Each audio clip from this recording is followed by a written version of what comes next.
प्रिय मित्रों, आज हम लोग मदिरा यानी शराब के दुष्प्रभाव पर बात करेंगे कि मदिरा का दुष्प्रभाव क्या है। Effects of alcohols. मदिरा में पोषक तत्व नहीं होते हैं। विभिन्न प्रकार की मदिरा में एल्कोहल की प्रतिशत मात्रा भिन्न भिन्न होता है।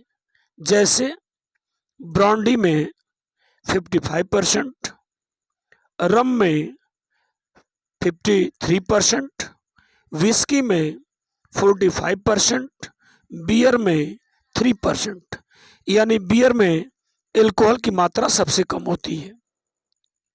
अब बात करते हैं मदिरापान के निम्नलिखित दुष्परिणाम हैं। नंबर 1, सबसे बड़ी समस्या क्या है? तंत्रिका तंत्र। मस्तिष्क तथा केंद्रीय तंत्रिका तंत्र मदिरा के प्रभाव से दुर्बल हो जाता है, जिससे सोचने समझने की शक्ति नष्ट हो जाती है। यानी जो मदिरापान करने वाला व्यक्ति है, उसके सोचने समझने की शक्ति नष्ट हो जाती है। किससे बात कर रहा है, क्या बात कर रहा है, इस चीज को वो भूल जाता है। दूसरा पॉइंट है यकृत। मदिरा यकृत को सर्वाधिक हानि पहुंचाती है तथा यकृत क्षतिग्रस्त होने से पाचन क्रिया में बाधा उत्पन्न हो जाती है और यकृत नष्ट होने की दशा में मृत्यु भी हो जाती है। गुर्दे की बात करें, गुर्दे यानी वृक्क। मदिरा का प्रभाव गुर्दों यानी किडनी पर भी पड़ता है, क्योंकि आहार नाल द्वारा अवशोषित मदिरा और रक्त के माध्यम से गुर्दों तक पहुंचती है, जिससे गुर्दे की क्रियाशीलता प्रभावित होती है, यानी कम हो जाती है। यानी मदिरापान करने से गुर्दे की जो क्रियाशीलता है, कार्य क्षमता है, वह कम हो जाती है। नैतिक पतन।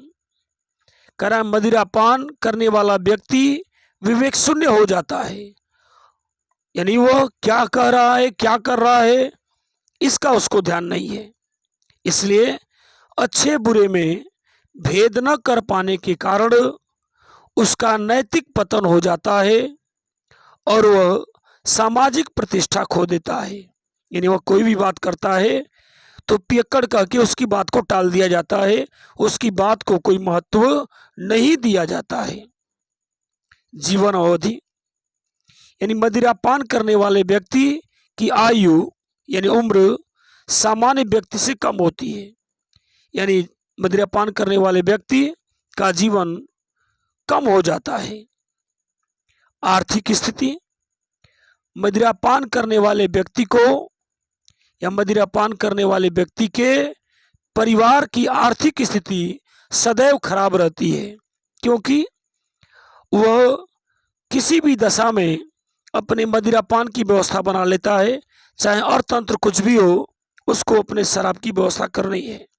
इसलिए ऐसे व्यक्तियों के परिवार की आर्थिक स्थिति हमेशा खराब रहती है।